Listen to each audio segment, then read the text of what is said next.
যতজন হারাম কামাই করে কার জন্য করে? ছেলে সন্তানের জন্য করে। নিজের জন্য হারাম কামাই কেউ করে না ভাই। নিজের এক পেট পালতে কয় টাকা লাগে? যদি ছেলে মেয়ে স্ত্রী কারো না থাকতো তো দেখতেন 2 নম্বরই করতো না। কার জন্য করবে? সব কার জন্য করে? সাধারণত যত 2 নম্বর কামাইকারী লোক আছে, যত হারাম উপার্জনকারী আছে, তারা সবাই এই উপার্জনগুলো করে মূলত ছেলে মেয়েদের জন্য, তাদের আখের গোছানোর জন্য। কিন্তু অবাক করা বিষয় কি জানেন? কিয়ামতের ময়দানে যখন আপনি ধরা পড়বেন, এই ছেলে মেয়ের কেউ কিন্তু বলবে না যে আল্লাহ আমার বাপের সব আমাদের জন্যই করছিল, নিজের জন্য কিছু করে নাই, আপনি যা শাস্তি দেওয়ার আমারে দেন, আমার বাপরে ছেড়ে দেন। বলবে? আল্লাহ কোরআনে বলছেন ইয়াউমা ইয়াফিরুল মারউ মিন আখিহি ওয়া উম্মিহি ওয়া আবিহি ওয়া সাহিবাতিহি ওয়া বানিহি লিকুল্লি ইমরিইম মিনহুম ইয়াউমা ইযিন শা'নুন ইউগনি। সেদিন সবাই সবাইকে দেখে পালাবে। মাকে দেখে সন্তান পালাবে, বাপ তো পরের কথা, যে না জানি আমাকে এসে ধরে কোনো আমলের জন্য। বাবারা, কার জন্য 2 নম্বর উপার্জন করছেন? এই জন্য আমার যুবক ভাইয়েরা প্রতিজ্ঞা করেন, সরকারি চাকরি পান আর বেসরকারি, ব্যবসা করেন আর বিদেশ যান, যেভাবে উপার্জন করেন না কেন, জীবনে কখনো হারাম উপার্জন করব না। নিয়ত করবো তো ইনশাআল্লাহ। যুবক ভাইরা প্রতিজ্ঞা করেন, অন্য কোনো আমল করতে খুব বেশি, নফল আমল খুব বেশি করতে পারেন না, কোনো টেনশন নেই। দোয়া দুরূদ খুব বেশি পড়তে পারেন না, কোনো টেনশন নেই। জীবনে একটা ওয়াজ মাহফিলও আসতে পারেন নাই, কোনো টেনশন নেই। প্রতিজ্ঞা করেন 5 ওয়াক্ত নামাজ ঠিক রাখবেন, রমজানে ফরজ রোজাটা পড়বেন, মেইন মূল ফরজ কাজগুলো করবেন, মূল হারাম কাজগুলোতে বেঁচে থাকবেন, আর সবচেয়ে বেশি গুরুত্ব দিয়ে উপার্জন যে হারাম আছে এই হারাম থেকে বেঁচে থাকবেন। এটা এই যুগে কত কঠিন কাজ জানেন? এই যুগে সব সোজা, এটা সবচেয়ে কঠিন। যুবকদের জন্য 2টা জিনিস সবচেয়ে বেশি চ্যালেঞ্জের। এক হলো এই হারাম থেকে বাঁচা, আরেকটা হলো চরিত্র রক্ষা করা, চরিত্রকে হারাম থেকে রক্ষা করা। এই 2টা সবচেয়ে কঠিন কাজ। এই 2টা যে ওভারকাম করবে, তার সামনে আর ইনশাআল্লাহ অন্য কোনো বাধা টিকবে না। সে সকল বাধা পেরিয়ে ইনশাআল্লাহ জান্নাত পর্যন্ত যেতে পারবে। হালাল উপার্জন করলে কি লাভ হয় জানেন? নগদে যে লাভটা হয়, নগদে মনটা থাকে রিল্যাক্স মোডে, সুখে থাকে মানুষ। হালাল উপার্জন করলে মানুষ কি থাকে? টাকা যারা কামাই করে 2 নম্বর পথে, তারাও তো সুখের জন্যই কামাই করে, না দুঃখের জন্য করে? হারাম টাকা যারা কামায় কিসের জন্য করে? সুখের আশা করে। কিন্তু বাস্তবতা কি জানেন? হারামখোর এই টাকা তাকে কখনো সুখ দেয় না।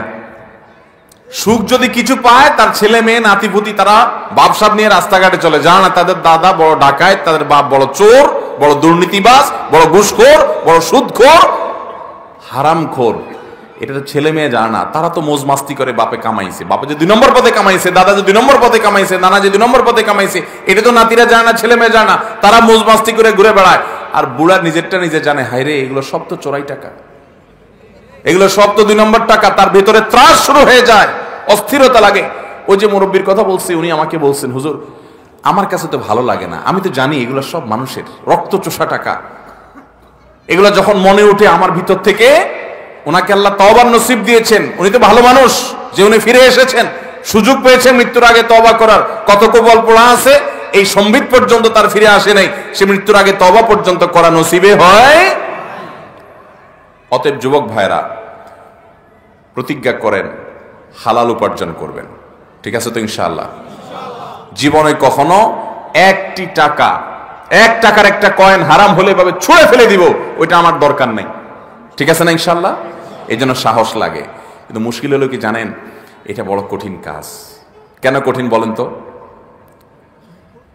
এটা করলে আপনার বউটা আপনারে বলবে যে রাখো তোমার সংসার, আশেপাশে সবাই কত লাল হয়ে যাচ্ছে, নীল হয়ে যাচ্ছে, কালারফুল জীবন যাপন করছে, আর তুমি কি মিয়া 10,000 টাকা বেতন পাও, এটা দিয়া খয়রাত আনো?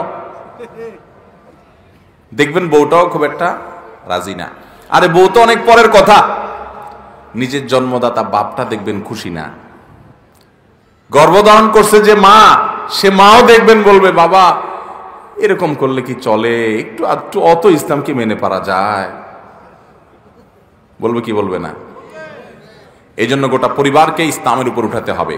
বিয়ে করার জন্য এমন একটা মেয়েকে জীবন সঙ্গী হিসাবে নিতে হবে যে হারাম থেকে বাঁচার জন্য প্রয়োজনে জীবন দিতে প্রস্তুত আছে, তারপরে হারাম খাবে না, হালালে তুষ্ট থাকবে। হারামখোররা অনেক চকচকা লাইফ লিড করে, আমরা দেখে মনে করি কত সুখে আছে, কিন্তু ও জানে ও নিজে একটা চোর। জানে কি জানে না? এটারে বলে অপরাধ বোধের অদৃশ্য দাহন। ভেতর থেকে জ্বালা পোড়া আছে, উপর দিয়ে হাসে ফিটফাট, ভেতরে কিন্তু সদরঘাট। কারণ সে জানে সে কি, সে দুর্নীতিবাজ, সে চোর, সে ডাকাত, সে খুনি, সে মানুষের রক্তচোষা, সে হারাম খাইছে, এটা সে জানে। আমরা বাইরে থেকে দেখে মনে করি অনেক সুখে আছে, সে জানে তার মনে কত অস্থিরতা, পেরেশানি। আর যদি হালাল উপার্জন করেন কি লাভ হবে জানেন? সব বাদ দেন, নগদ লাভ হবে কি? আপনার হয়তো অনেক বড় বিল্ডিং নাও হইতে পারে, আবার অনেকে হালাল করেও বিল্ডিং হয়, গাড়ি বাড়ি হয়, আল্লাহ তাদেরকে দেয়, ব্যবসা বাণিজ্য করে হালাল পথেও মানুষ পয়সা আলা হয়। পয়সা আলা হয় কিন্তু আবার দোষের না, ভুল বুঝেন না। আল্লাহ একজনকে হালাল টাকা দিছে, হালাল টাকা কোটি কোটি টাকা হয়ে গেল, হইতে পারে কি পারে না? পারে, কিন্তু এটা কঠিন। আপনি যদি হালাল টাকায় একটু কুড়ের ঘরে থাকেন, কুড়ের ঘরে, আর আপনার ঘরে শান্তি থাকে, মানুষ দেখে আপনারে পাত্তা দিবে না, বলবে আরে গরিব মানুষ। ওই যে দেখেন না, কোন এক বেটা আছে অনলাইনে শুধু গালি দেয়, তোরা গরিব মানুষ। তো এলাকা মানুষ আপনাকে এরকম গালি দিবে, বলবে বেটা তুই গরিব মানুষ। অথচ গরিব মানুষ হওয়া কি না কোনো গালি, এটা কোনো দোষের বিষয়। যে গরিব হালাল চলতে গিয়া গরিব হইছে, এই গরিব ওই হারামখোর ধনীদের চাইতে হাজার লক্ষ কোটি গুণ উত্তম। কোন সন্দেহ আছে ভাইরা আমার? এই জন্য সমাজে মানুষ কি বলবে না বলবে সব গণার টাইম নেই। আমার কবরে আমাকে যেতে হবে। সবাই আপনাকে যা বলুক না বলুক, আপনার মন কি বলবে জানবেন? ভেতর থেকে আপনার মন বলবে আমি সৎ, মন বলবে আমি কি সৎ। এই কারণে আপনি মনের দিক থেকে সুখে থাকবেন।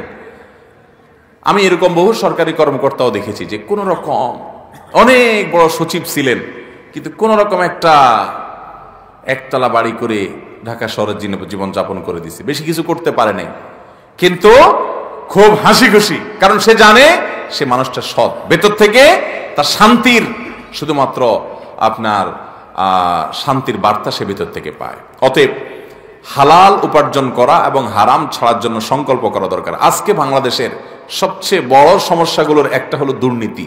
প্রতিটা পদে পদে পদে পদে, চেয়ারে চেয়ারে, চেয়ার তো দূরের কথা, চেয়ারের পায়া, চেয়ারের খুঁটি, চেয়ারের আপনার কাপড় চোপড়, চেয়ারের পেরাক, যা আছে চিপা চাপা সবগুলা ঘুষ খা। একটা টিকিট কিনতে যাবেন ট্রেনের, নাই, কালোবাজারি হয়ে গেছে, ঠিক না ভাই? ঠিক, চতুর্পাশে। অথচ আমরা আবার বলি এদেশে বেশিরভাগ সংখ্যাগরিষ্ঠ মুসলমানদের দেশ। তাহলে যত 2 নম্বরই কাজ করে এগুলো সব বেশিরভাগ মুসলমান না? কারণ বেশিরভাগ মানুষই তো মুসলমান, নামে মুসলমান। এর নামে মুসলমানের জন্য আল্লাহ জান্নাত তৈরি। অতএব হারাম ছাড়বো তো ইনশাআল্লাহ। যারা সুদের কারবার করেন এই এলাকার, আল্লাহর জন্য এটাকে তালাক দিবেন, ছেড়ে দিবেন, ঠিক আছে তো ইনশাআল্লাহ? এবং হালালে চলে আসবেন। কার জন্য করবেন? যাদের জন্য করছেন হারাম কামাই, এরা কেউ কিন্তু দায়িত্ব নিবে। আল্লাহ তাআলা আমাদের সবাইকে হক হালালে চলার তৌফিক দান করুন। আস-সুন্নাহ ফাউন্ডেশন, উম্মার স্বার্থে সুন্নাহর সাথে।